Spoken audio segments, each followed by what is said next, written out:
Dia wafat di Syam, di Syria. Kata Yazid bin Umairah, dia kata lamma hadara Muaz bin Jabal al-maut.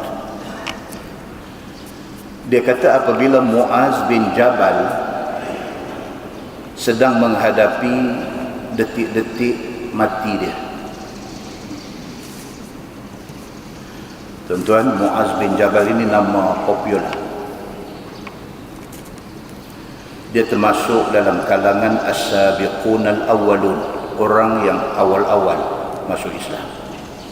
Muaz bin Jabal ini termasuk dalam kalangan as-sabiqun al-awwalun, orang yang awal-awal dah masuk Islam. Dia orang Yathrib, orang Madinah.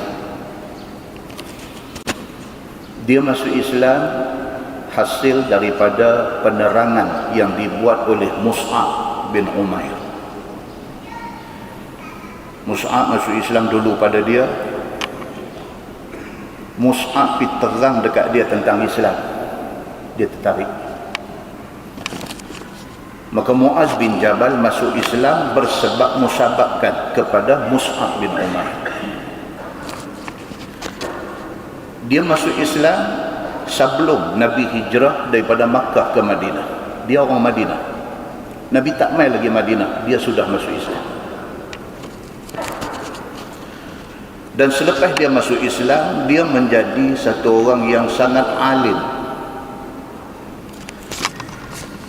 Dan dia juga seorang yang faqih, yang cukup faham tentang Islam. Pahaman dia terhadap Islam tidak pernah tersasar. Dia faham betul macam mana yang dikehendaki oleh Nabi sallallahu alaihi wasallam. Sehingga kan Nabi sallallahu alaihi wasallam sebut tentang Muaz bin Jabal ini, Nabi kata wa a'lamuhum bil halali wal haram Muaz bin Jabal.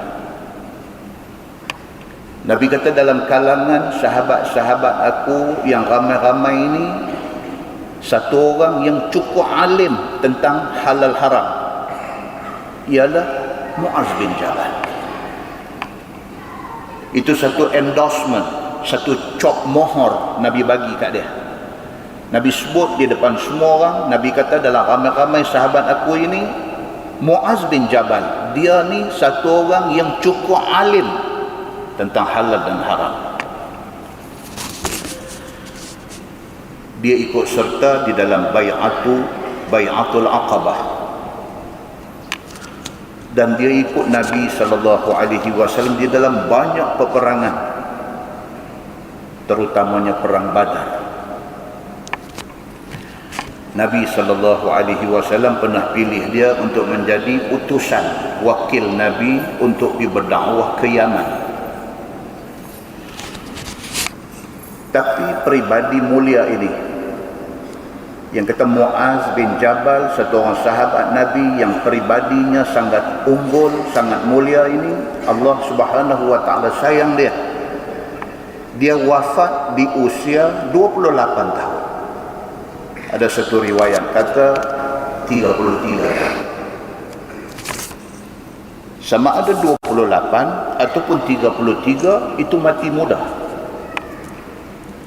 Daripada masuk Islam sampai hari wafat dia pada usia 28 ataupun 33 ini, dalam masa yang sesingkat itu, dia boleh muncul sebagai satu orang sahabat Nabi yang cukup hebat, dan hebat dia disahkan dan diakui oleh Nabi sallallahu alaihi wasallam. Hadis ni nak cerita pasal dia.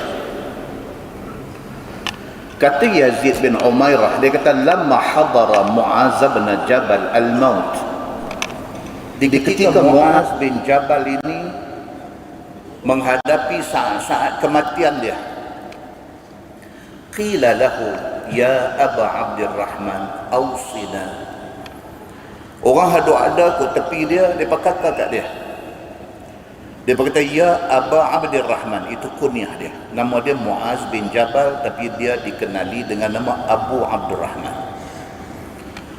Orang yang ada di tepi dia ni, mereka bisik ke dia. Mereka kata, ya Aba Abdurrahman, awsina. Mereka kata, pesanlah apa-apa pun kat kami. Tuan-tuan, cuba tengok. Yang kata orang hebat ini, sampai saat akhir dia, orang nak ambil manfaat daripada dia. Yang kata orang hebat seperti Muaz bin Jabal ini, dalam keadaan dia menghadapi sakarat, dalam keadaan dia menghadapi detik-detik akhir, dalam hidup dia, dalam dekat-dekat dia nak mati ni, mereka tengok dia, agak dia boleh bercakap lagi, mereka kata dekat dia, ya Aba Abdurrahman awsina, wahai Abu Abdurrahman, pesanlah apa-apa pun kat kami. Qala ajlisuni. Kata Muaz bin Jabal, dia kata, tolong siapa-siapa, tolong bagi aku bangkit duduk. Tuan-tuan, sampai saat yang akhir macam tu, dalam keadaan dia di ujung nyawa, dalam keadaan macam tu, orang main minta ilmu daripada dia, dia bangkit nak bercakap. Dia kata, tolong siapa-siapa, ajlisuni, tolong bagi aku bangkit duduk nak bercakap. Faqala, kata Muaz bin Jabal, dia kata, innal ilma wal imana makanahuma. Bila dia bangkit duduk tu, dia kata, ketahuilah bahawa sesungguhnya ilmu dan iman, dia ada kedudukannya. Dia kata, ini dua perkara yang sangat essential, dua perkara yang sangat important dalam hidup manusia, dua perkara yang sangat penting dalam hidup kita. Apa dia? Al-ilmu, ilmu. Kalau tak ada ilmu, tak ada guna kita dalam dunia ni. Wal iman, yang kedua ialah iman. Kalau sekiranya kita hidup di atas dunia ni dalam keadaan tak beriman kepada Allah, tak ada makna hidup kita ni.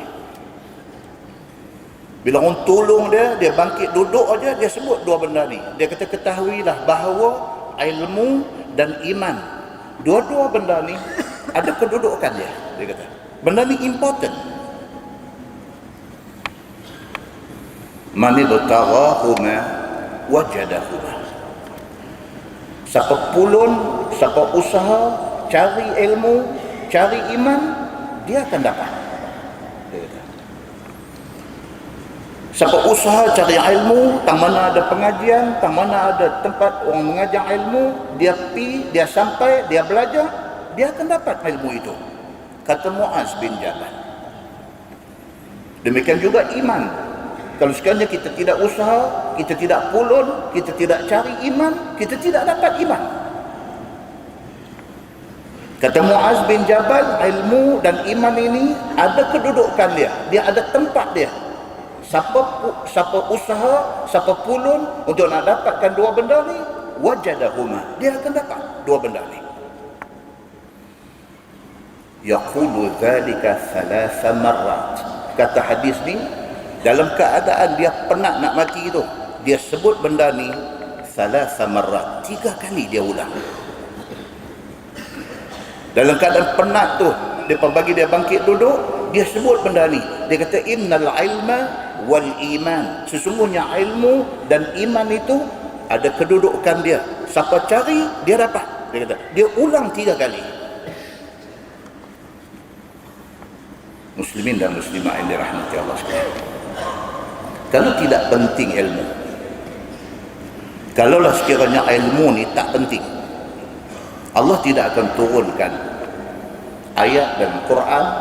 Kita tengok dalam surah Taha ayat 114, Tuhan kata dekat Nabi sallallahu alaihi wasallam, Tuhan kata, wa qur rabbi zidni ilma. Katakanlah, wahai Muhammad,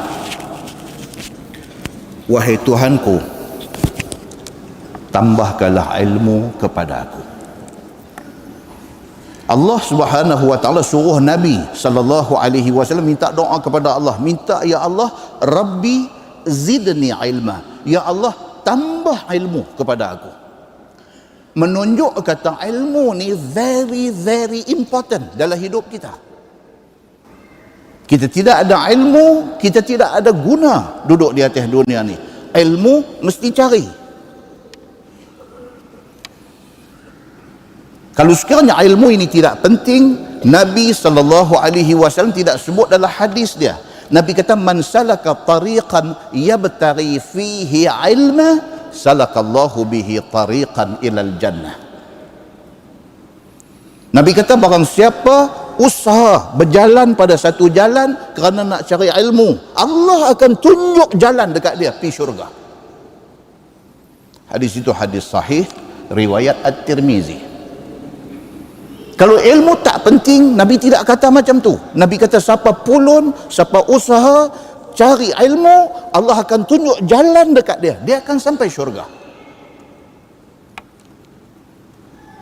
Iman kalau sekiranya tidak penting, Nabi SAW tidak akan sebut dalam hadis dia, la yadkhulun nar man kana fi qalbih mithqalu habbatin min iman.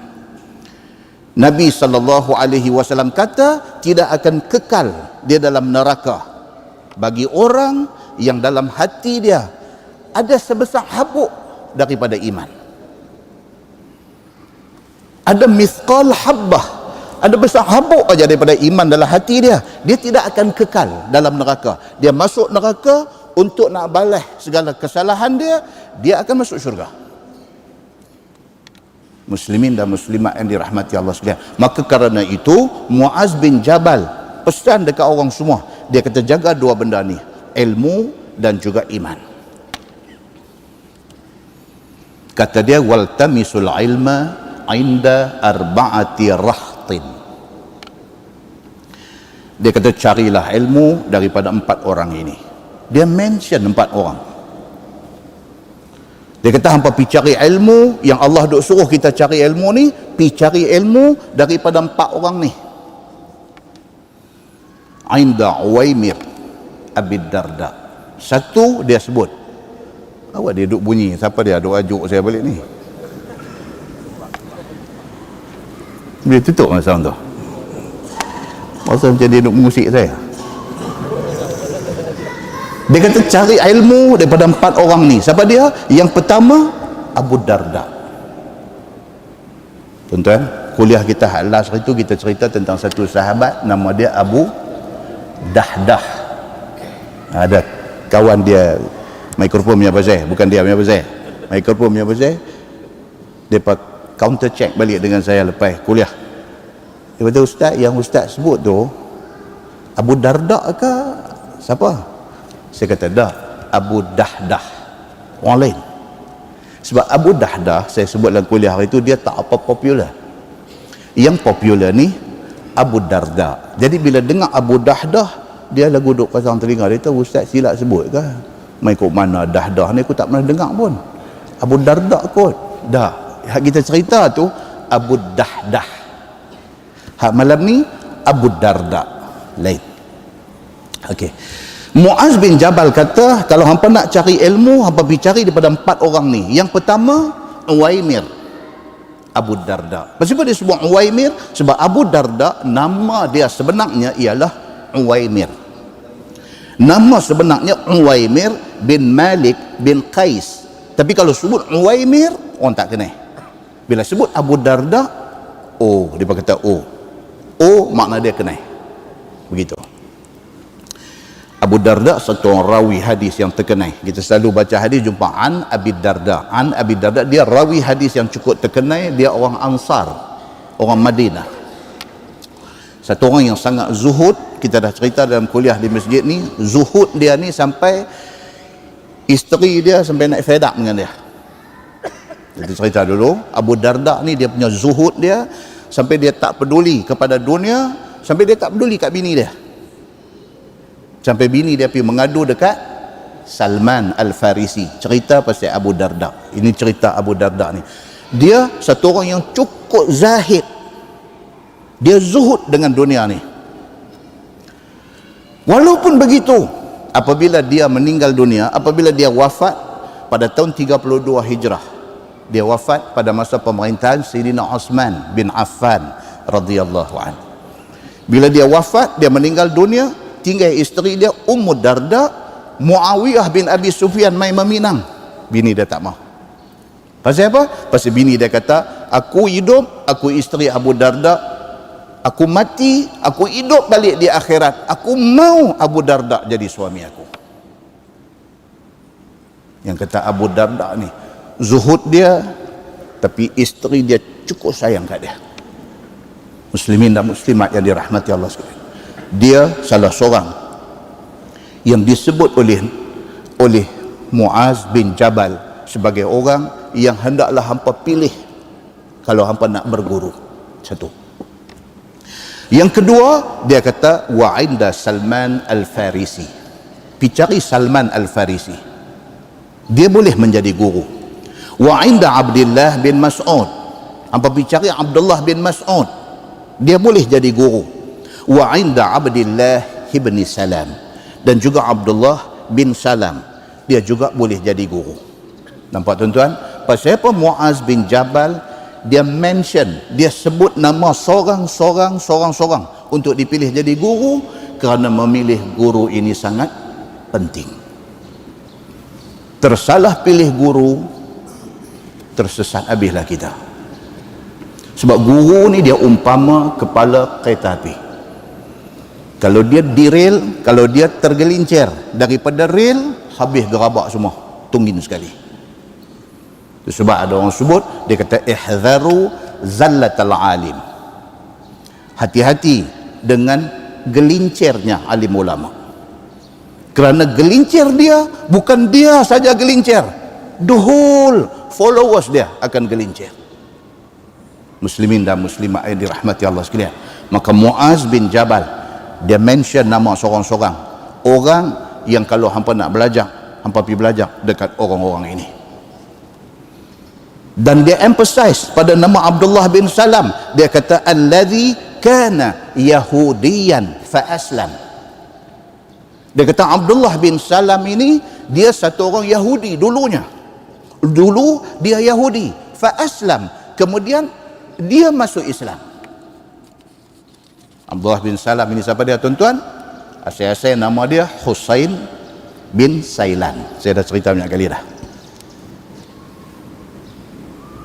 Bila dia masuk Islam, dia pada asal dia ni keturunan siapa tuan-tuan? Keturunan Nabi Allah Yusuf alaihi salam. Yusuf bin Nabi Yaqub. Dia keturunan tu. Daripada Bani Israel. Dia keturunan daripada Nabi Yusuf alaihi salam. Nabi Yusuf bin Nabi Yaqub. Dia keturunan tu. Dan dia menjadi pendeta, menjadi pemuka kepada orang-orang Yahudi di Madinah. Reference mereka, apa masalah Yahudi akan refer dekat dia. Keilmuan dia di dalam memahami kitab Taurat ini semua orang iktiraf. Tapi cerita tentang dia ni apa dia? Dalam dia duk menerah kitab Taurat ni, dalam dia duk menerah itu bila mai bab cerita tentang Nabi akhir zaman, tentang Muhammad, tentang Ahmad. Bila mai tentang tu dia baca berulang kali. Daripada zaman dia pendeta Yahudi itu, daripada zaman tu bila mai masuk cerita tentang Nabi akhir zaman, dia akan baca berkali-kali. Pasal apa tuan-tuan? Pasal dia seorang rahib Yahudi yang jujur. Dia nak cari kebenaran. Dia bukan satu orang yang ada own interest. Dia bukan satu orang yang ada kepentingan peribadi. Sebaliknya dia jujur. Kalau sekiranya Taurat kata akan ada satu Nabi akhir zaman dan Nabi itu akan lahir di tempat sekian-sekian dan sifat Nabi itu macam ni, macam mana yang Taurat cerita, dia cerita balik dekat orang-orang Yahudi yang ada di Madinah dan dia bagi tahu dekat mereka semua. Kata dia tunggu kedatangan Nabi ini. Sedangkan rahib Yahudi yang tidak jujur, bila mai cerita tentang Muhammad, mereka tutup. Bila mai tajuk Muhammad, mereka skip. Mereka tak mau highlight cerita tentang Muhammad ni. Sebab mereka tak mau nak terima Nabi Muhammad ini sebagai Nabi akhir zaman. Kerana alasan mereka, Muhammad ini bukan daripada bangsa Yahudi. Bukan daripada Bani Israel. Muslimin dan muslimat yang dirahmati Allah sekalian. Kalau kita baca balik cerita detail tentang Abdullah bin Salam ini, dia duduk tunggu ni. Bila Muhammad nak mai ke Madinah, dia duduk tunggu. Sehinggalah satu hari, dia duduk atas pokok kurma, tengah duduk tut pokok kurma, makcik dia lari mai. Makcik dia kata, Muhammad sampai dah di Quba. Dia kata, dia dengar spontaneously mulut dia sebut Allahu Akbar, Allahu Akbar. Sebab dia tak boleh sorok kegembiraan dalam hati dia ni, gembira duk tunggu Nabi mai ke Madinah ni, dia tak boleh sorok. Bila makcik dia mai habang kata Muhammad tu dah sampai dah, lah dia duk ada di Quba, bila dengar saja mulut dia sebut Allahu Akbar, Allahu Akbar. Makcik dia terkejut. Makcik dia kata, apa cerita ni? Dia kata, makcik, saya duk habang dekat makcik tentang Muhammad Nabi akhir zaman ini. Makcik, dia memang betul Nabi. Saya dah teliti dah semua keterangan tentang dia yang ada di dalam kitab Taurat kita. Memang dialah orangnya. Saya nak jumpa dia, makcik. Dan apabila Nabi SAW masuk sahaja di dalam kota Madinah, masa itu nama Yathrib, dia di antara orang yang bergegas pi di tempat Nabi SAW berdiri bagi ucapan sulung di Madinah ni. Dia di antara orang yang mula-mula sampai di situ. Dia nak dengar sangat. Dia nak tengok muka Nabi Muhammad ni. Dia nak dengar Muhammad nak kata apa. Bila dia sampai di sana, ucapan sulung Nabi ketika masuk ke Madinah, Nabi SAW kata apa? Afsyus salam. Nabi kata, sebarkan salam. Wa at'imut ta'am. Nabi kata, bagi makan kepada orang. Wa sallu wan nasu niyam. Nabi kata, bangkit semayang malam ketika orang sedang tidur. Tadkhulul jannata bisalam. Nabi kata, hampa buat benda ni elok-elok, hampa masuk syurga dengan selamatnya. Ucapan sulung Nabi itu ramai hati dia. Ucapan sulung Nabi itu, dia pipi dengar tu, ucapan itu ramai hati dia. Jatuh air mata dia. Dia pergi jumpa Nabi SAW. Dia bagi few question dekat Nabi. Nabi jawab. Dia terus kata, aslimni ya Muhammad. Dia masuk Islam. Dan dia di antara orang yang mendapat persaksian daripada Nabi SAW akan masuk syurga. Muslimin dan muslimat yang dirahmati Allah sekalian. Maka Muaz bin Jabal, bila dia kata hampa kena belajar ilmu, di antara orang yang hampa nak kena pergi cari untuk belajar ilmu ni ialah Abdullah bin Salam. Dia kata, allazi kana yahudiyan. Abdullah bin Salam ini dulu dia Yahudi. Fa aslam, dia masuk Islam. Fa inni, kata Muaz bin Jabal, fa inni sami'tu Rasulullah sallallahu alaihi wasallam yaqul, kata Muaz bin Jabal, telinga aku dengar Nabi sallallahu alaihi wasallam bersabda. Nabi kata, innahu asharatin fil jannah. Telinga aku dengar Nabi kata, Abdullah bin Salam ini termasuk di dalam 10 orang jamin syurga. Muslimin dan muslimat yang dirahmati Allah sekalian. Dalam hadis yang sebut 10 orang, tidak sebut nama dia. Tapi Muaz bin Jabal kata, telinga aku dengar Nabi sebut Abdullah bin Salam ini salah satu daripada 10 yang jamin syurga. Dan hadis ini juga sahih. Muslimin dan muslimat yang dirahmati Allah sekalian, hati-hati dengan para sahabat Nabi. Mereka golongan istimewa. Sehingga kan Nabi SAW sebut, Nabi kata, khairun nas qarni, summa allazina yalunahum, summa allazina yalunahum. Nabi kata, manusia paling baik ialah mereka yang hidup pada kurun aku. Nabi kata, manusia paling baik adalah mereka yang hidup pada zaman aku, pada kurun aku. Siapa dia? Sahabat-sahabat aku. Ini paling baik. Kalau sekiranya kita mengambil sahabat-sahabat Nabi membuat contoh, kita memang tak silap. Kerana mereka disebut oleh Nabi SAW sebagai golongan yang terbaik di kalangan umat manusia. Bahkan Nabi SAW pesan dekat kita semua tentang sahabat-sahabat ni. Nabi kata, la tasubbu ashabi. Nabi kata, jaga, jangan sapa di kalangan hampa. Biar lidah hampa mencercah ataupun mencaci sahabat-sahabat aku. Jangan. Yang sebut Sayyidina Abu Bakar As-Siddiq radhiyallahu an. Jangan kita biak mulut kita cercah mana-mana sahabat Nabi ridwanullah alaihim ajma'in. Karena Nabi sallallahu alaihi wasallam bagi warning kepada kita tentang hal sahabat ini. Nabi kata, falau anna ahadakum anfaqa mithla uhudi zahaban ma balagha mudda ahadihim aw nasifah. Nabi kata macam ni, aku nak abang apa? Kalau hampa ada mah sebesar bukit Uhud. Tuan-tuan, kita pergi di Madinah, kita tengok bukit Uhud. Berapa kilometer panjang, berapa tinggi.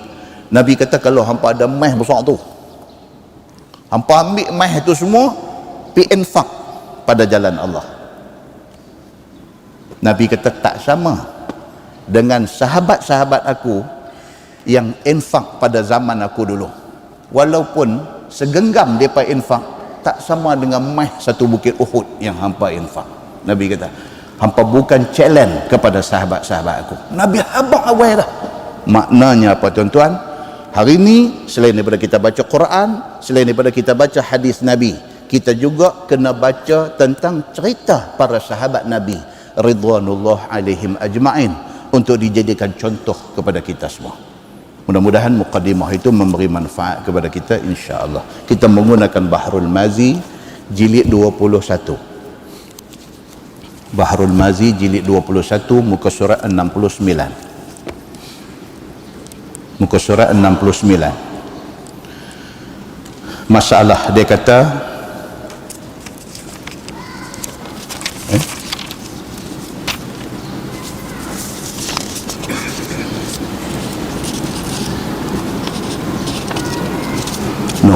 muka surat 73. Nampak tu cuti lama tu nampak. Muka surat 73. Masalah dia kata panas hati orang-orang Yahudi mendengarkan hukum Allah. Okey, tuan-tuan, saya ghostan sikit baca balik hadis yang kita baca sebelum raya, sebelum puasa hari tu. Tak ada saya lagi tuan-tuan sini ni panas hati bersiapa pula ni hukum Allah yang mana satu ni. Aku duk mengaji tiap malam ni, aku celaru ni bagi keluar. Okey, kita ghostan balik, kita baca hadis. Hadis yang kita baca sebelum Ramadan hari itu, hadis dia kata an Anas bin Malik qal kanatil yahud idza hadat imra'atun minhun lam yuakiluha wa lam yusharibuha wa lam yujami'uha fil buyut. فسئل النبي صلى الله عليه وسلم عن ذلك فأنزل الله تعالى ويسألونك عن المحيض قل هو أذى فأمرهم رسول الله صلى الله عليه وسلم أن يؤكلوهن ويشاربوهن وأن يكونوا معهن في البيوت وأن يفعلوا كل شيء ما خلا النكاح. Itu kita baca dah. Maksud dia pada tuan daripada Anas bin Malik radhiyallahu an. Kata dia, Yahudi dulu apabila isteri datang haid, mereka boikot isteri mereka. Bila isteri datang bulan, orang Yahudi dulu mereka boikot, mereka buang isteri mereka, mereka tidak makan sama dengan dia, mereka tidak minum sama dengan dia, sehingga kan mereka tidak duduk serumah dengan dia. Bila isteri datang haid, perambat keluar, hampir nak balik rumah mak angga, nak pergi duduk mana pergi, hang kotong. Ini Yahudi dulu. Satu. Ada satu lagi pula, dia tak kira haid ke apakah, dia jalan semacam. Yang ni satu. Dua-dua ekstrim. Yang satu ekstrim kira sampai tak mau tengok muka bini bila bini datang haid, Yahudi. Hak satu lagi pula, dia tak peduli, datang haid pun dia bersama dengan bini dia. Dua macam. Fasu'ilan Nabi sallallahu alaihi wasallam an zalik. Ada orang pergi tanya Nabi, ya Rasulullah, kita orang Islam, kita ni macam mana? Adakah serupa macam Yahudi? Maknanya apabila isteri kita datang haid, Kita pulau dia, kita boykot dia, kita tak mau duduk satu rumah dengan dia, kita tak mau makan minum sekali dengan dia. Adakah kita pun macam Yahudi juga? Nabi sengak. Bila sahabat mai tanya macam tu, Nabi sengak. Pasal apa Nabi sengak? Pasal Nabi tidak mau mendahului Allah Subhanahu wa taala. Tuhan belum bagi tahu apa-apa.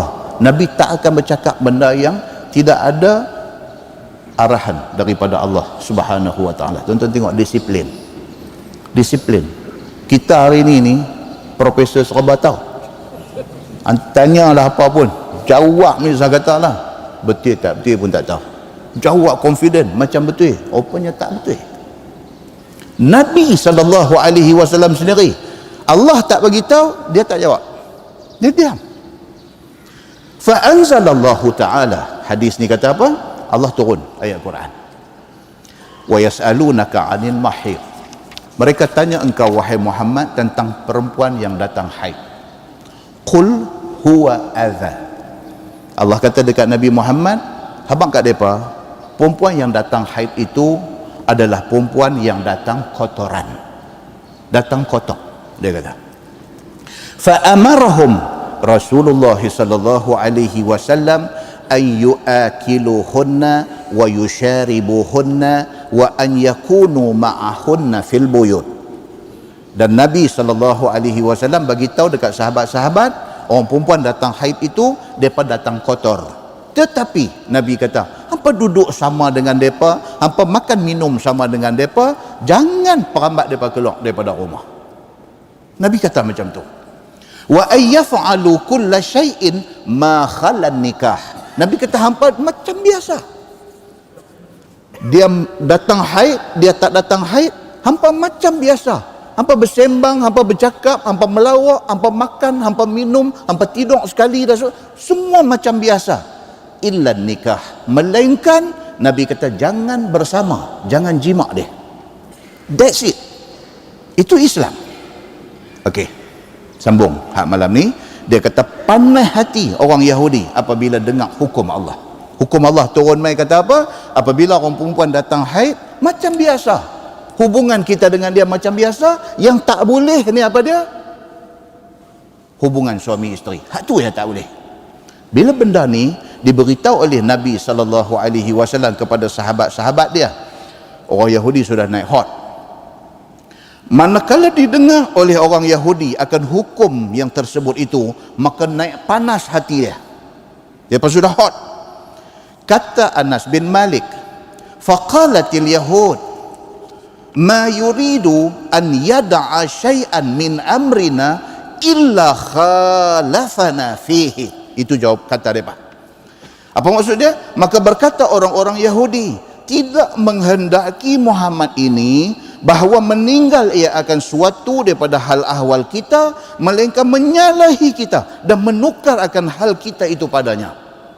Pada muka semua orang tak faham apa dia. Maksud dia apa? Orang Yahudi kata Muhammad ni memang pesen dia dah. Dia ni kita kata A, dia nanti kata B. Kita kata putih, dia nanti kata hitam. Dia ni lain tak ada, dia nak bangkang kita aja. Tu boleh faham? Itu dia nak abang itu. Bahasa dia ni kadang-kadang dia short terus tidur.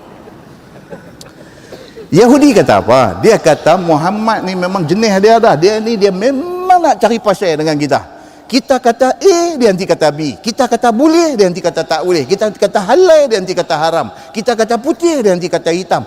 Nama kata Muhammad ni perangai ni tak elok. Apa tak? Yahudi kata. Tuan-tuan boleh rasa tak semangat mereka marah tu? Yes, itu cerita dia. Maka kata Yahudi, maka apalah hukum Muhammad yang ditukarkan itu? Mereka condemn Nabi. Mereka kata pirah Muhammad. Mereka kata, hanya satu saja, iaitu tak boleh jima' dengan perempuan haid. Dia kata, itu saja. Tapi bercampur gaul boleh, semua perkara pun boleh. Alang kepalang, dia kata, kalau dah semua pun boleh, makan minum sekali pun boleh, tidur sebantal pun boleh, dan tidur satu kelambu dengan perempuan haid pun boleh, apalah salahnya langsung jima', dia kata. Nampak? Dia guna akal dia. Dia kata merepek Muhammad ni. Kalau dah perempuan datang haid, kita boleh duduk serumah dengan dia. Kalau dah perempuan datang haid, kita boleh duduk makan minum dengan dia. Kalau dah perempuan datang haid, boleh tidur satu kelambu dengan dia. Kalau dah perempuan datang haid, kita boleh tumpang sebantai dengan dia. Alah, alang-alang dia kata, jalan pergi. Logik tak tuan-tuan? Dia masuk, logik tak? Macam itulah penyakit yang ada dalam masyarakat kita hari ini. Bila mereka nak against Islam, dia nanti buat main macam ni punya hujah. Dia nanti main, kita pun nanti dengar. Macam ni punya dengar. Tu habis. Dia nanti hujah macam tu. Dia nanti hujah macam tu. Pira dia kata, bak katun Pokemon pun nak riuh. Dia kata, apa? Dia buat macam tu. Nampak? Dia tengok besar-besar dia cerita apa semua, tak bercakap. Tuan-tuan biasa dengar lah macam ni? Ada tuan-tuan. Inilah dia kata ulama hari ni. Sembang di pejabat, sembang di kedai kopi, sembang di tepi jalan, sembang selepas sembahyang maghrib di surau, sembang macam tu. Hampir kira tengok macam mana orang nak hormat ulama hari ni. Bak katun, mereka pergi uleh. Dia buh macam tu. Nu yang besar yang maksiat duk ada, mereka tak uleh. Macam ni kan ulama dia kata. Nada tu dia panggil nada Yahudi. Dia panggil nada Yahudi. Jadi cakap tu bila orang lain dengar ni, betul tu masuk. Jarum sudah masuk. Tuan-tuan nampak dah apa yang Yahudi kata dekat Nabi ni? Dia kata pirah, kalau setakat tak bagi jima, dia kata merepek lah. Dia kata makan minum duduk sekali tidur sebantai semua boleh, tentu jima tak boleh. Dia kata apa? Bila dia cakap dengan nada suara tinggi, dengan ayak muka dia, dengan bersungguh, kawan dengar ni mula-mula dengar apa dia ni, tapi dengar lama-lama tengok apa yang kata. Dia jadi macam tu. Nampak? Masuk benda ni macam ni. Sama dengan kes apabila turun ayat mengarahkan suruh kalih kiblat daripada menghadap Baitul Maqdis kepada menghadap Baitullah. Sama juga. Bila turun ayat Quran, Nabi pun baca ayat tu kepada sahabat-sahabat. Doa ada, Nabi kata perintah sudah turun. Lah ni kita tak menghadap ke Baitul Maqdis lagi. Kita menghadap ke Kaabah, ke Masjidil Haram di Makkah. Yahudi bila dengar macam tu, depa masuk. Depa kata apa? Depa kata, kalau betul hak duk menghadap Baitul Maqdis selama ni salah, hari ni ubah main menghadap Kaabah. Nu hak orang dulu duk sembahyang menghadap Baitul Maqdis, hari ni depa dah mati dah, sembahyang depa kira macam mana? Dia masuk. Jarum tak tuan-tuan? Jarum. Dia kalau cucuk sakit tak apa, dia sengai. Lugu tu, sengai. Kita sungguh juga. Dia kata, ni apa? Ni Ustaz menghadap sini, Ustaz menghadap sini. Muhammad ni tak konsisten. Nampak? Nampak tak? Walhal, ubah kiblat daripada Baitul Maqdis ke Masjidil Haram ini, adakah itu atas suruh Nabi ataupun atas perintah Allah? Ini perintah Allah. Sepatutnya tidak boleh objek kerana ini perintah Allah. Tapi no, Yahudi dia kok mana pun dia akan cari jalan, dia akan attack Nabi sallallahu alaihi wasallam. Sama dengan hadut jadi hari ini. Bila mai cerita pasal agama, adalah orang-orang yang akan bawa jarum-jarum karat ni duk pergi cucuk sana, cucuk sini, nak bagi jadi kelang kabut, nak bagi jadi hilang keyakinan kepada Islam itu sendiri. Muslimin dan muslimat yang dirahmati Allah sekalian. So itu yang diserang oleh Yahudi kepada Nabi sallallahu alaihi wasallam. Baik, masalah dia kata jima isteri yang haid itu ditegah oleh syarak sama sekali. Habis, full stop dia kata. Isteri apabila datang haid, kita tidak boleh bersama dengan dia. Full stop, tak mau sembang banyak. Itu jelas dia kata. Bermula dalil yang menunjukkan atas yang demikian adalah hadis yang dikeluarkan oleh Imam At-Tirmizi dengan kata dia, berkata Anas bin Malik, qala faja'a Abbad bin Bishr wa Usaid bin Hudair ila Rasulillah sallallahu alaihi wasallam fa akhbarahu bidzalika wa qala ya Rasulullah afala tankihuhunna fil mahid. Nampak? Jarum sudah kena. Datang dua orang sahabat Nabi sallallahu alaihi wasallam. Seorang nama dia Abbad bin Bishr, seorang lagi nama dia Usaid bin Hudair. Dua orang sahabat Nabi yang sudah sengai, sudah kena jarum Yahudi duk sembang di tepi jalan tadi ni. Mereka dengar-dengar, mereka pun betul juga dia kata. Dia pergi jumpa Nabi sallallahu alaihi wasallam. Bila sampai dua-dua depa ni di depan Nabi sallallahu alaihi wasallam, terus dua-dua ni khabarkan yang demikian itu kepada Nabi. Dua orang tadi ni, Abbad dengan Usaid, bila sampai depan Nabi, depa khabar dekat Nabi. Depa kata, ya Rasulullah, ni cerita pasal orang perempuan datang haid ni. Tadi duk sembang di sana dengan geng Yahudi. Depa bantai tuan cukup-cukup. Depa bancuh tuan cukup-cukup. Dia kata kalau sekiranya bersama dengan isteri tu saja yang tak boleh, ini sudah jadi cerita kartun. Duduk satu rumah boleh, makan sekali boleh, minum sekali boleh, tidur satu kelambu boleh, share satu bantai boleh, tapi nak bersama tak boleh. Ini kartun. Dia kata benda ni tak masuk akal, benda ni gila. Dia pemihak dekat Nabi sallallahu alaihi wasallam. Maka kata keduanya, ya Rasulullah, orang-orang Yahudi tadi mengumpat kita, katanya tidak dikehendaki Muhammad mengubahkan hal ahwal ini, membuatkan hukum-hukum ini dan sebagainya, melainkan dia mau menyalahi akan hal ahwal mereka. Mereka kata tuan ni saja nak cari pasal dengan mereka. Kalau mereka kata boleh, tuan nanti kata tak boleh. Kalau mereka kata tak boleh, tuan nanti kata boleh. Mereka kata tuan saja nak cari pasal. Tetapi alang kepalang jua ubah itu ialah tak boleh jima isteri yang datang haid sahaja, sedangkan makan, minum, bercampur gaul di dalam rumah dan sebagainya semuanya boleh. Jikalau sekiranya boleh dan sudah sampai pula tidur sebantal dan sekelambu pun boleh, mengapa pula tidak dilangsungkan dengan jima dalam keadaan haid itu? Dia kata, mereka kata macam tu. Dia mehbangkan Nabi. Bila berkata lagi keduanya, yakni bertanya lagi kedua mereka itu kepada Nabi sallallahu alaihi wasallam, kata dia, ya Rasulullah, tak bolehkah kita jima isteri di dalam haid? Jarum masuklah. Dia kata Yahudi dah kata macam tu, tak bolehkah kalau sekiranya kita ejah sikit? Dia kata orang Yahudi depa tak, dia halau terus bini keluar rumah. Okey, now kita orang Islam, kita kira semua boleh. Orang perempuan datang haid, kita duduk satu rumah, kita makan sekali, kita minum sekali, kita tidur sekali, dan kita sekali bersama dengan dia. Boleh lah macam tu? Mai tanya Nabi macam tu.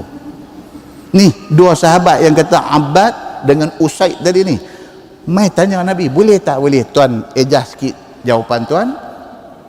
Boleh. Isteri datang haid pun boleh juga. Macam mana tuan? Kata. Apabila didengar oleh Nabi sallallahu alaihi wasallam akan perkataan mereka berdua, berubah ayat muka Nabi. Bila mai hak Tuhan kata yang hang tak mau pakai, hang nak buat mai idea Yahudi, buat mai kat aku, suruh aku sokong. Nabi kata macam ni kan? Kerana adakah patut dengan sebab Yahudi mengumpat mau diubah hukum Allah Subhanahu wa taala? Nabi kata, awak, kalau sekiranya Yahudi tak suka, kita nak ikut dia. Macam kita di Malaysia lah, bercakap pasal hukum hudud. Satu masa dulu kita ni kira dah cantik dah, sokong dah. Dia mai, akhir-akhir ni dia mai macam satu angin lembut, dia mai. Tak, kita bukan tak mau, tapi kita tak ready lagi. Tu angin lembut. Yes, kita tak ready lagi, kita mengaku. Tapi jangan cakap benda tu. Kita cakap kita mau. Kita cakap kita mau. Bila ready, tak apa. Tapi jangan terlalu di-highlightkan tak ready tu. Pasal apa? Pasal takut celah hati kita, sebenarnya kita pun tak mau. Takut. Jadi macam tu. Kita tak mau benda tu diimplement dalam keadaan kalam kabut yang akhirnya menjadi fitnah kepada agama kita. Yes, yang tu betul. Tapi selalu duk highlight kata benda ni tak boleh lagi, tak sesuai lagi pasal kita tak ready, itu tak boleh. Kita kena kata kita nak benda tu dilaksanakan, kita nak. Tapi kita nak supaya Islam dijalankan dalam semua bidang dan jalan benda tu. Jangan sebut kata benda tu tak sesuai lagi lah ni, jangan sebut. Sebab hukum Allah tentu sesuai. Kita buka ruang kepada kata la tak sesuai lagi itu, kita buka ruang kepada Yahudi masuk. Muslimin dan muslimat yang dirahmati Allah sekalian. Nabi marah dekat dua orang ni. Nabi kata kerana Yahudi tak setuju, hampa boleh mai jumpa aku nak suruh aku tak setuju sama. Nabi kata lagu tu. Berubah ayat muka Nabi sallallahu alaihi wasallam.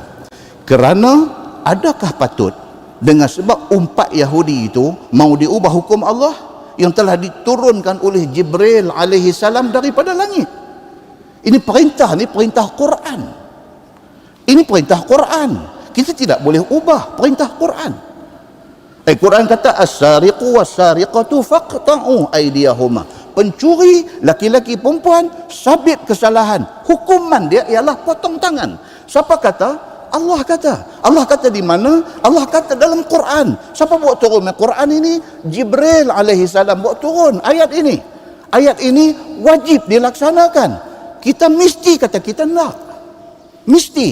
Tapi kita tak mendesak supaya benda ini dibuat dalam keadaan gapah-gapah. Tapi kata nak kok mana pun. Muslimin dan muslimat yang dirahmati Allah sekalian.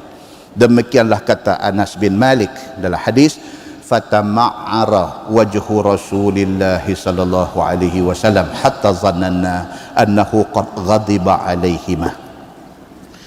Berubah seri wajah Nabi sallallahu alaihi wasallam apabila mendengar cakap dua sahabat itu. Oh, Nabi dengar very upset. Sangat menyedihkan bagi Nabi. Nabi sedih. Kalau yang bangkang ini orang bukan Islam tak apa, tapi apabila lidah orang Islam pergi bercakap nada membangkang, sedih. Fatama'ara wajhu Rasulillah, berubah roman muka Nabi sallallahu alaihi wasallam. Nabi sedih bila tengok orang Islam duk kalut habaq kata tak sesuai. Muslimin dan muslimat yang dirahmati Allah sekalian, sehingga kami sangka akan bahawa sesungguhnya telah murka Nabi sallallahu alaihi wasallam ke atas keduanya. Sampai sahabat-sahabat lain yang duk tengok Nabi nampak muka marah ni, dia berkata habis dah dua orang ni. Habis dah. Abbad dengan Usaid ni habis dah. Kena pangkah nama dah habis. Begitu. Apabila dilihat oleh kedua sahabat Nabi yang dua orang tadi, ayat muka Nabi sallallahu alaihi wasallam telah berubah, maka keduanya pun bangkit dan gostan belakang. Tahu takut. Hampir cadang, pergi bagi cadangan dekat Nabi. Cadangan hasil daripada otak Yahudi. Hang buat mai dekat Nabi, hang tak ingat. Bila dah buat mai, bila Nabi sudah tunjuk muka marah, dia naik kecup perut. Dia bangkit pelan-pelan, dua-dua orang ni satu macam yang buh gi agostan. Undang dia kata. Maka bangkit dan undang mereka ni seperti mana kata Anas bin Malik, faqama fastaqbalathuma hadiyatun min laban fa arsala Rasulullah sallallahu alaihi wasallam fi atharihima. Maka bangkit kedua mereka itu daripada depan Nabi, lalu terus gostan berjalan meninggalkan Nabi sallallahu alaihi wasallam. Tahu dah Nabi marah, tunggu pagi, bangkit gostan pelan-pelan. Tengah duk gostan nak keluar, berjumpa mereka ini dengan satu hadiah daripada susu dibawa orang kepada Nabi sallallahu alaihi wasallam. Gostan pergi belakang pelan-pelan, tegur macam mana nak keluar, jeremuh dengan orang bawa susu nak mai hadiah dekat Nabi. Jumpa orang bawa susu. Bila sampai susu hadiah itu kepada Nabi sallallahu alaihi wasallam, maka Nabi sallallahu alaihi wasallam pun mengutus orang untuk panggil balik dua Abdul tadi ni. Yang bangkit pi ke belakang nak lari balik tu. Bila orang bawa mai susu dekat Nabi, Nabi suruh panggil balik dua orang ni. Dua orang hak kena marah ni. Nabi kita pi panggil mai balik. Dan kedua itu datang kembali mendapatkan Nabi sallallahu alaihi wasallam. Maka kata Anas bin Malik, fasaqahuma fa'alima annahu lam yaghdab alaihima. Maka memberi minum oleh Nabi sallallahu alaihi wasallam kepada dua sahabat itu, dan taulah kepada orang semua bahwasanya Nabi tidak marah lagi kepada dua orang itu. Itu dia yang kata Nabi, tuan-tuan, marah tekat tu sikit tak ada nak berdendam dia ni jumpa kat aku ketahuan. Nabi tahu manusia kita terdedah kepada cakap-cakap orang. Manusia, kita manusia. Kita dah ambil stand cantik dah. Tak tahu pergi jumpa siapa tu, dia ni goreng cantik. Dia goreng cantik. Kita apa dengar ni hak kita duk stand kita yang cantik ni dia dilute. Dia cayang. Ni lebih. Ubah stand. Pasal apa? Pasal ada orang pandai goreng. Daripada kita punya stand tu cantik dah, elok dah. Kita boleh switch, kita boleh ubah. Pasal apa? Pasal kita manusia, kita lemah. Ada orang kuat yang dia pandai manipulate kita. Kita kalah, kita ikut dia. Muslimin dan muslimat yang dirahmati Allah sekalian. Kalau stand kita tidak salah, stand kita mencari keredaan Allah. Hamailah siapa pun cakap, aku dengan stand aku. InsyaAllah selamat kita. Muslimin dan muslimat yang dirahmati Allah sekalian. Kata At-Tirmizi, bermula hadis itu hasan lagi sahih. Kemudian dia masuk tajuk kecil, dia kata jima' isteri daripada belakang menjadikan anak julin biji mata. Yang ni pula dah. Saya tadi ni aku nak baca, kata baca tajuk ni. Dia duk main makin kasar tajuk ni. Kan? Pasal apa dia timbul benda ni? Pasal ini kepercayaan Yahudi. Apabila suami isteri buat hubungan, leceh nak abang benda ni. Tuan-tuan faham lah benda ni. Bacalah saya baca. Masalah dia kata jima' isteri daripada belakang menjadikan anak julin biji mata. Kalau kita percaya yang ni, kita jumpa kawan kita mata lari sikit, kita lagi satu macam yang ada buat senyum. Ini kawat. Yang ni dia panggil tak senonoh. Kan? Kita tengok dia lagu duk buat senyum, lagu duk indah, lagu duk pegang lagi. Sama. Kita baca tengok betul ke? Dia kata inilah i'tiqad orang Yahudi pada zaman Nabi sallallahu alaihi wasallam. Yahudi yang pergi pakai benda, faham benda ni, percaya benda ni siapa dia? Yahudi. Kita jangan pergi ikut. Maka berkata mereka itu, siapa-siapa yang jima' isterinya pada faraj, tetapi daripada belakang. Kreatif dia ni. Tak mau ulas banyak-banyak. Dia macam tu punya cara. Okey? Maka beranak ia hasil daripada jima' itu, maka anak mata nanti jadi julin. Dia kata. Dia faham macam tu. So dalam masyarakat Yahudi, kalau duk main mata lagu ni sikit, dia nanti gelak sama dia. Ini pak dia nakal. Begitu. Maka i'tiqad mereka itu yang demikian telah sampai kepada sahabat-sahabat Nabi. Cerita ni, kepercayaan mereka ni sampai dekat sahabat. Seperti mana tersebut dalam hadis yang dikeluarkan oleh Imam At-Tirmizi. Kata dia an Jabir yaqul, kanatil yahud taqul man atam ra'atahu fi qubuliha min duburiha kana al-walad ahwal. Itu cerita dia.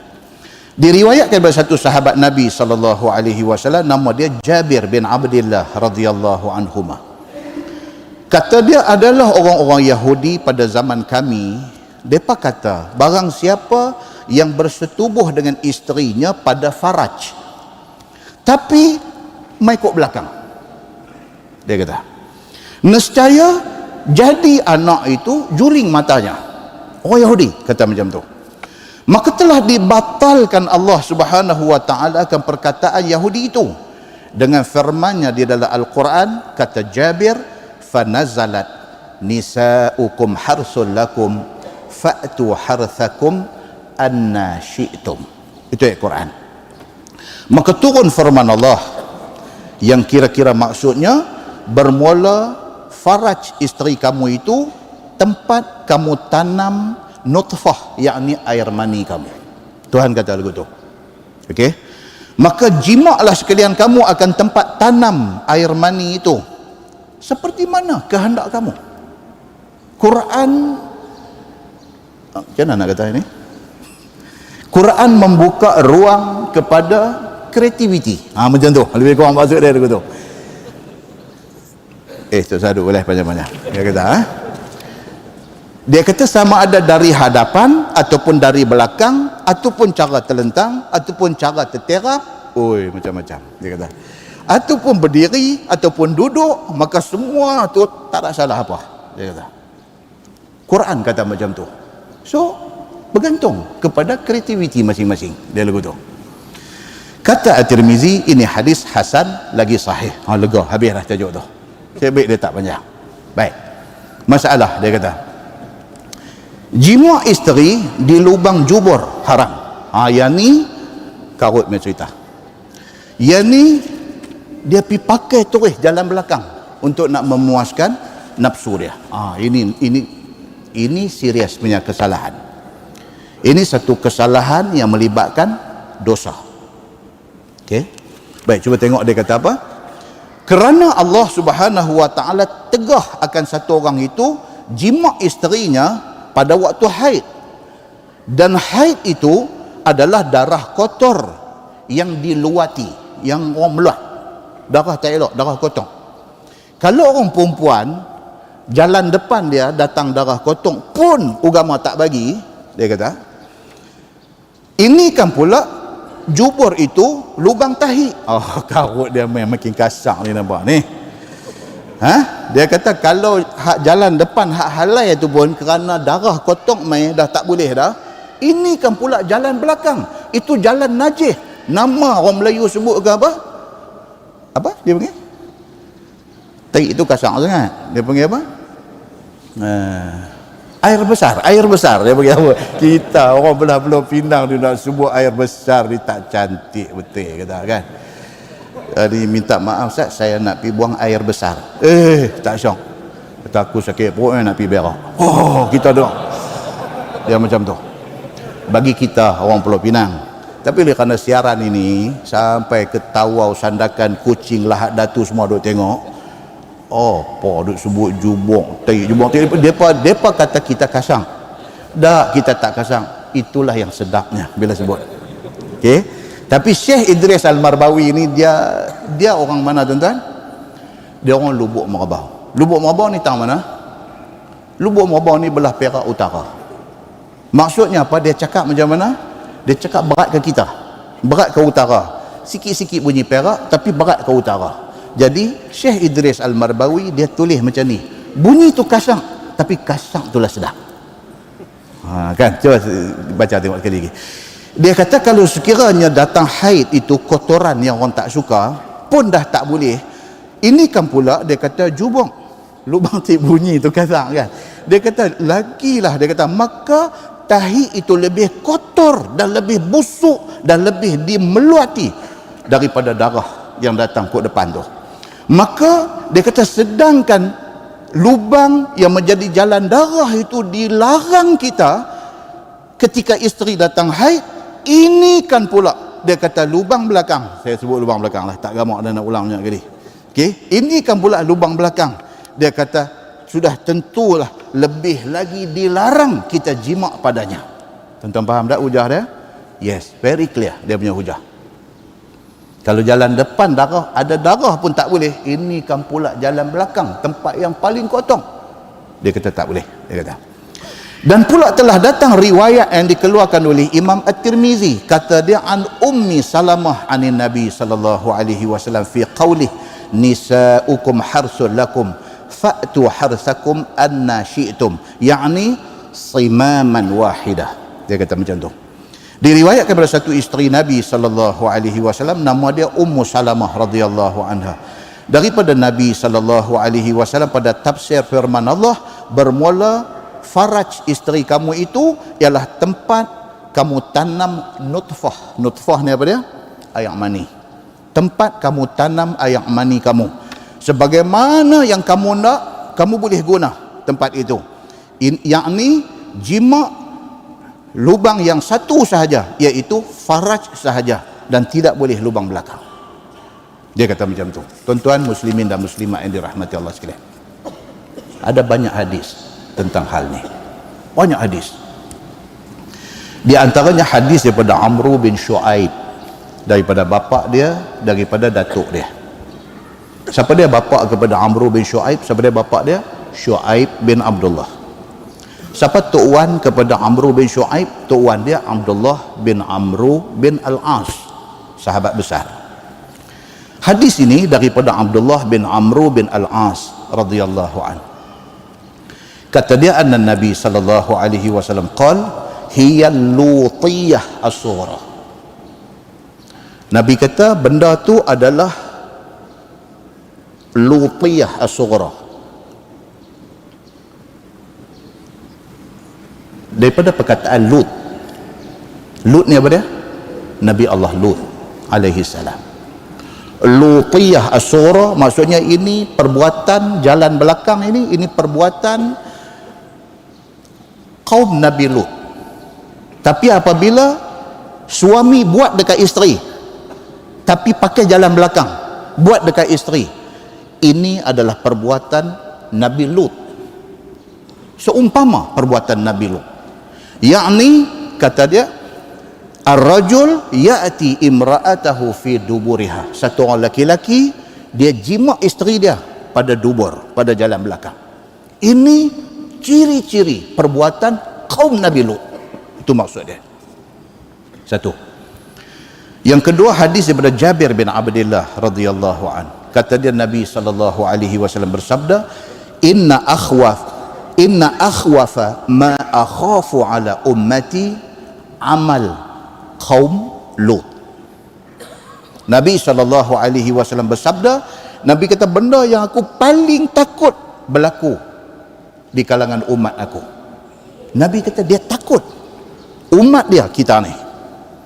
Nabi kata dia takut di kalangan umat dia, di kalangan kita ni ada perbuatan yang pernah dibuat oleh kaum Nabi Lut.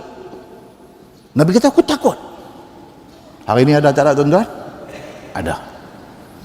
Sampai mereka fight, minta supaya perbuatan mereka ni dilegalize, disahkan dari segi undang-undang. LGBT ni apa? Lesbian, gay, bisexual, transseksual, apa benda tak tahu. Tapi cerita gila punya geng ni. LGBT minta, bukan saja di luar negara, bahkan di Malaysia ada grup ini minta supaya benda ni disahkan dari segi undang-undang, supaya mereka nak buat benda ni tidak dianggap satu kesalahan. Rupa-rupanya kebimbangan Nabi sallallahu alaihi wasallam 1400 tahun dulu berasas rupanya. Pasal apa? Pasal hari ni sudah ada benda ni. Minta supaya benda ni dilegalize, disahkan di sisi undang-undang. Maknanya kalau mereka buat apa yang dibuat oleh kaum Nabi Lut sudah tidak dianggap salah. Sedangkan Nabi sallallahu alaihi wasallam sampai sebut, Nabi kata mal'un man amila amala qaumi Lut. Nabi sebut 3 kali. Nabi kata dilaknat orang yang buat macam mana perbuatan kaum Nabi Lut dulu. Nabi ulang 3 kali. Muslimin dan muslimat yang dirahmati Allah sekalian. Benda ni kita dah cerita di Masjid Simpang 4 Matang Buluh. Kaum Nabi Lut. Nabi Lut ni dia hidup bila tuan-tuan? Kita refresh balik. Dia hidup bila?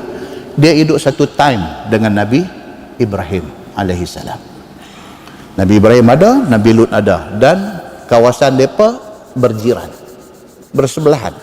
Sebelah balik ni kawasan Nabi Allah Ibrahim alaihi salam, sebelah balik ni kawasan Nabi Lut alaihi salam. Cuma bezanya Nabi Lut dia diuji oleh Allah Subhanahu wa taala dengan kaum yang syok kepada liwat, kepada homoseks. Dia diuji. Sehingga kan apabila Allah Subhanahu wa taala hantar malaikat untuk pergi musnahkan kaum Nabi Lut, malaikat singgah dekat Nabi Ibrahim alaihi salam dulu. Tuan-tuan boleh rujuk dalam surah Al-Hijr ayat 57. Balik sekali saja baca. Surah Al-Hijr ayat 57. Cerita pasal ni.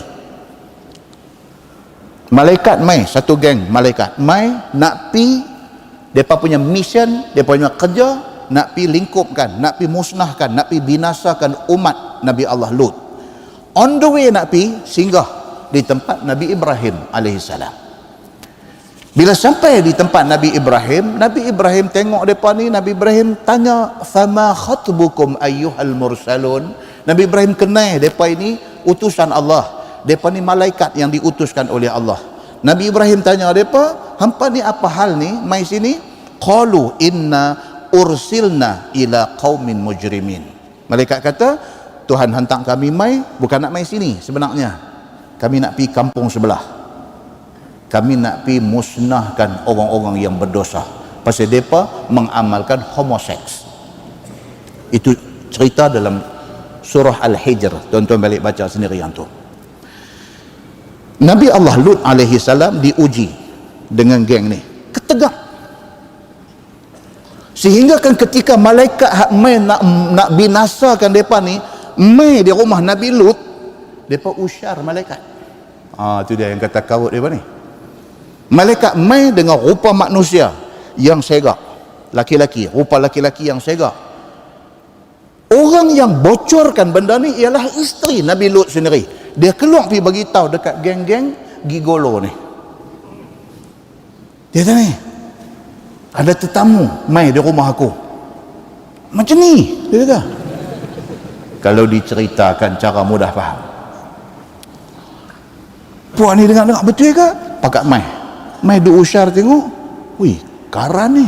Macam tu. Oh, karut tuan-tuan. Ni semua cerita leceh. Sedangkan malaikat mai tu nak pelingkup mereka.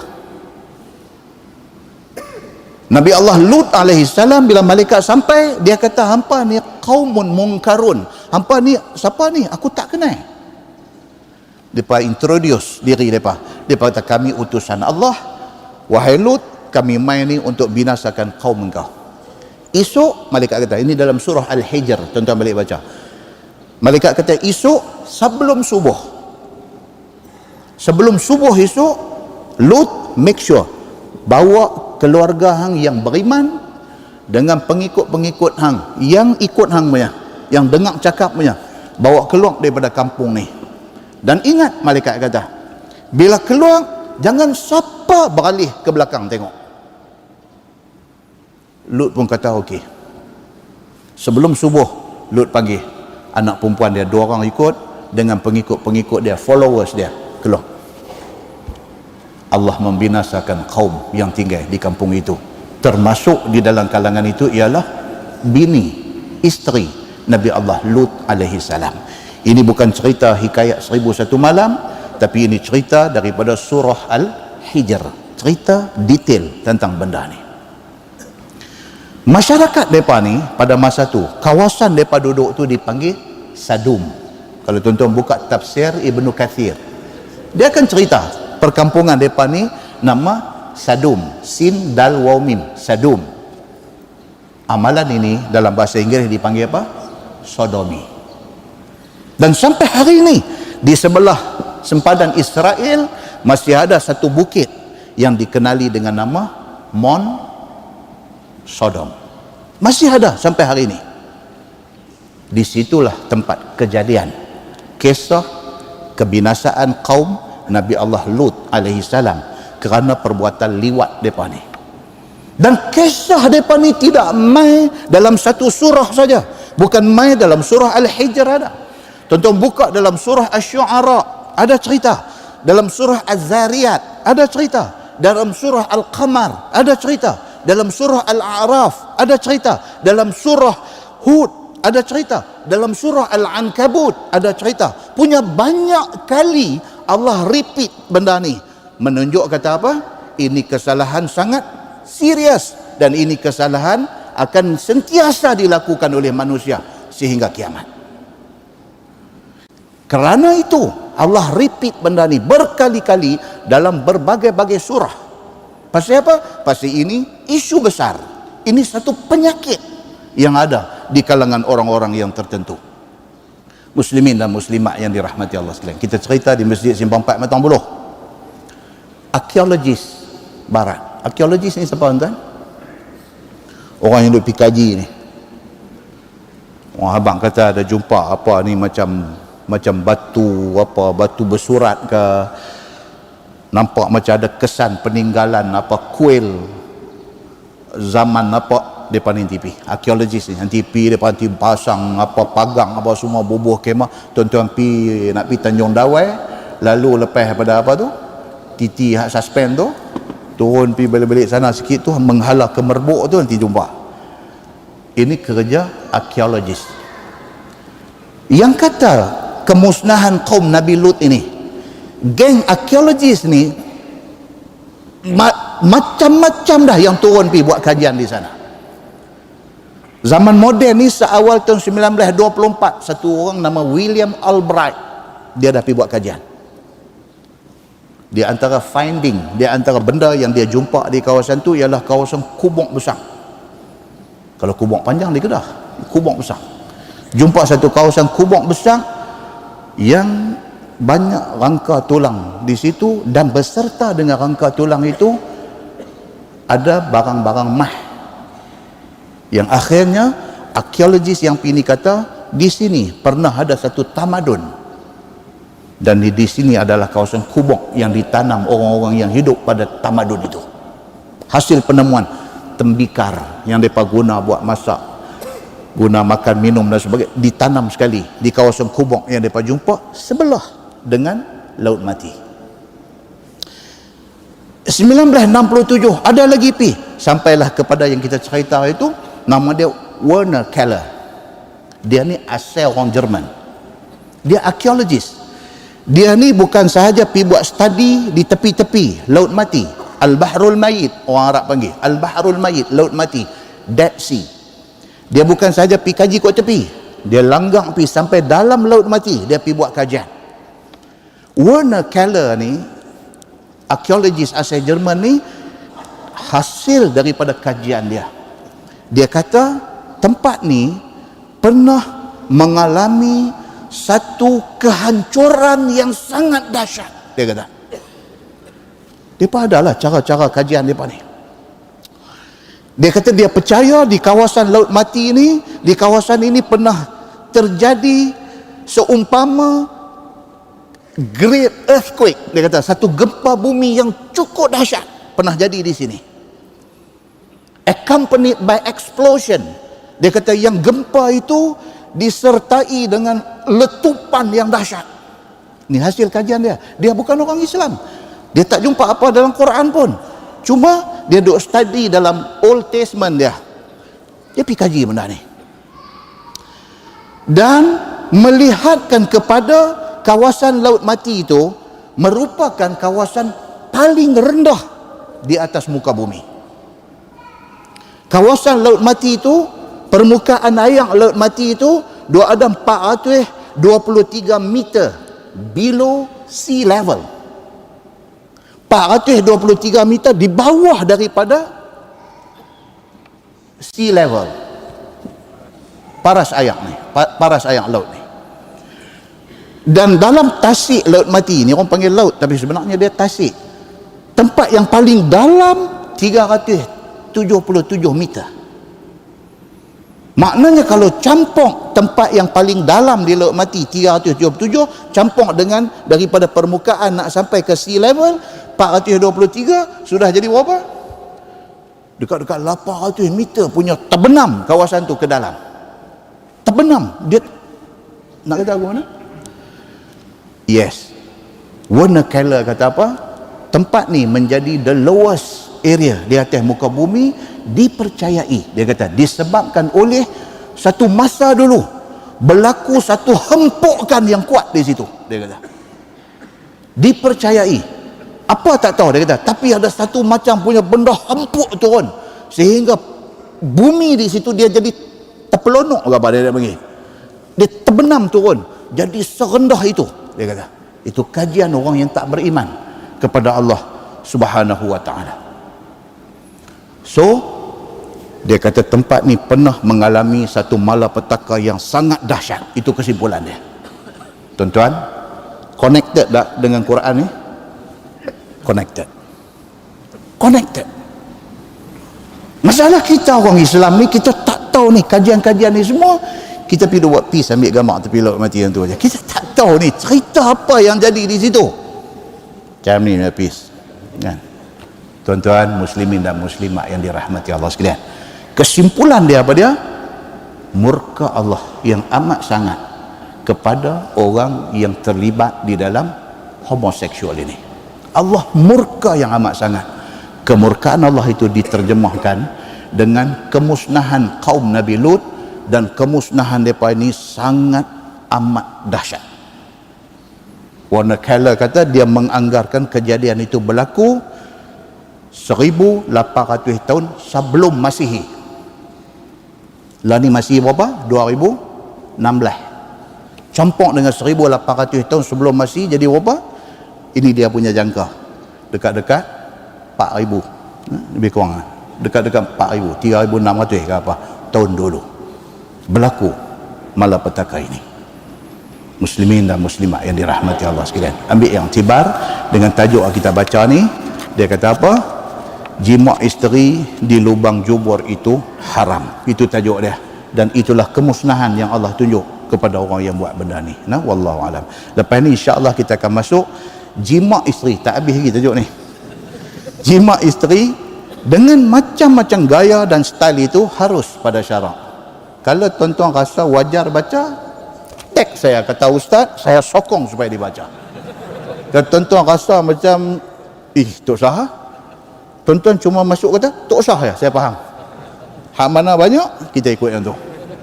Okey, baik, itu tajuk yang akan datang insya-Allah. Jima' isteri ini dengan macam-macam style itu dibenarkan. Okey, kemudian dia main lagi satu tajuk yang akan datang ni, menahan perempuan daripada kahwin. Itu salah. Orang perempuan dia patut dah kahwin, kita yang duk tak bagi dia kahwin. Salah. Dan dia akan bawa main dekat kita kejadian yang berlaku pada zaman Nabi sallallahu alaihi wasallam. Dia jadi macam mana? Satu suami, satu isteri, okey, kahwin jadi husband and wife. Ada tak kena tang mana ke apa macam mana ke, bercerai. Laki-laki ni jahat, dia buat tahanan kat bini dia, yang akhirnya bercerai. Okey. Bila dah dekat nak habis iddah, laki ni duk syok balik dekat bini hak dia cerai tadi, bini pun duk syok balik dekat laki dia. Hak cerita dia duk kena balun dengan wayar elektrik apa semua dulu dia lupa habis dah. Cerita laki balik-balik buka pintu, tapak kaki sambut, terlentang pergi sampai dapur, dia lupa dah. Pasal apa? Pasal bila tak ada laki ni dia kesunyian.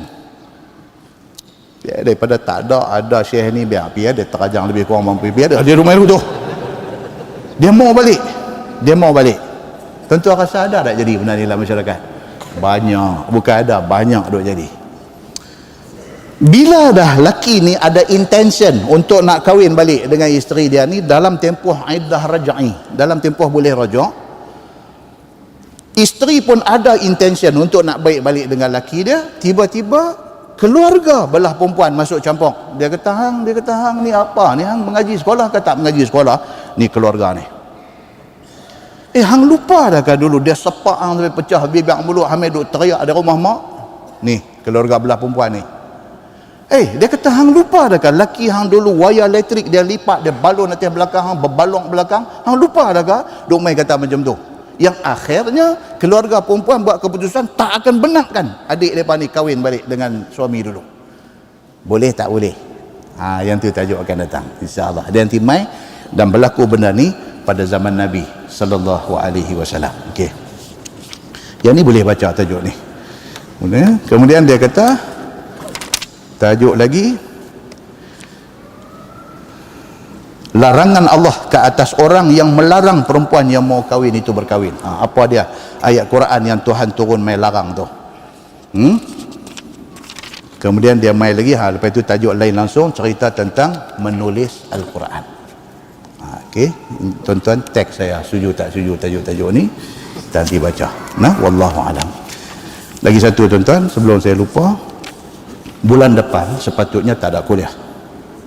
Pasal bulan depan kuliah kita jatuh satu dalam tempoh larangan berkuliah, iaitu cuti sekolah. Yang kedua, larangan lebih keras. Pasal apa? Kuliah kita jatuh pada hari raya ketiga raya haji. Itu larangan lebih keras.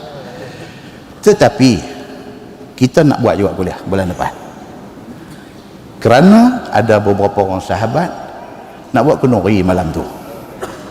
Jadi insya-Allah 2 ekor lembu, nasi daging akan dibuat oleh Ustaz Fazli kita daripada Masjid Simpang 4 Matang Buluh. InsyaAllah kita buat untuk 2,000 orang makan.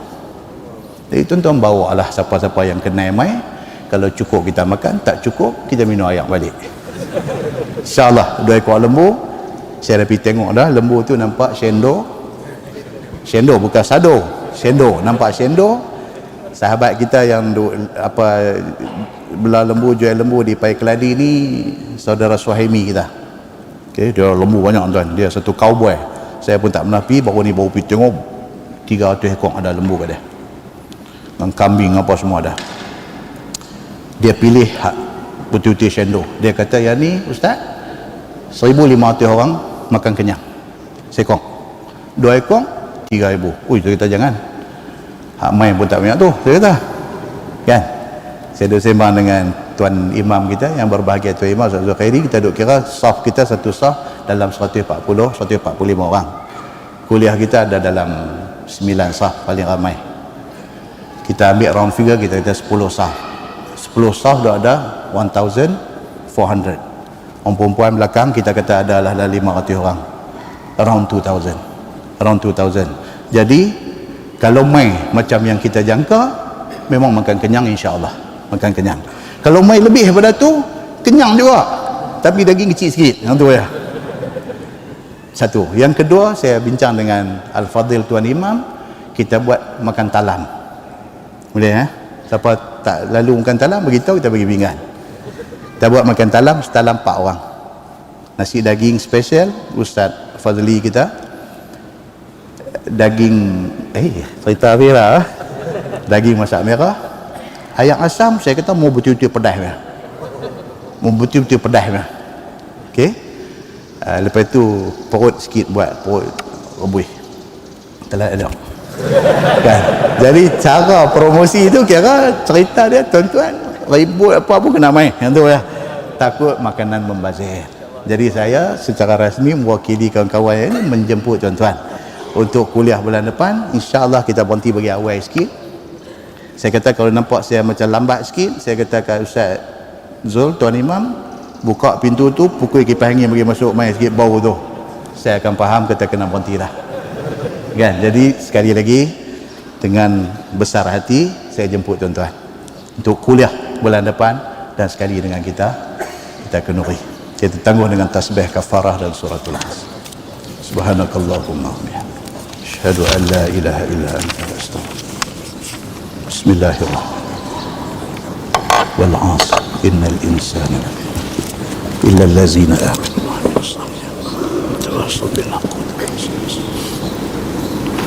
اللهم صل على محمد في الأولين والآخرين وسلم، رضي الله تبارك وتعالى عن ساداتنا أصحاب سيدنا رسول الله أجمعين. بسم الله الرحمن الرحيم. الحمد لله رب العالمين، حمدا يوافي نعمه ويكافئ مزيده. يا ربنا لك الحمد كما ينبغي لجلال وجهك الكريم وعظيم سلطانك. رضينا بالله ربا وبالإسلام دينا وبمحمد نبيا ورسولا. اللهم افتح علينا فتوح العارفين وارزقنا فهم النبيين بجاه خاتم المرسلين. اللهم فقهنا في الدين وعلمنا التأويل واهدنا صراطك المستقيم. اللهم أرنا الحق حقا وارزقنا اتباعه وأرنا الباطل باطلا وارزقنا اجتنابه. اللهم اجعل جمعنا جمعا مرحوما وتفرقنا من بعده تفرقا معصوما. وصلى الله على محمد وعلى آله وصحبه وسلم، والحمد لله رب العالمين. السلام عليكم.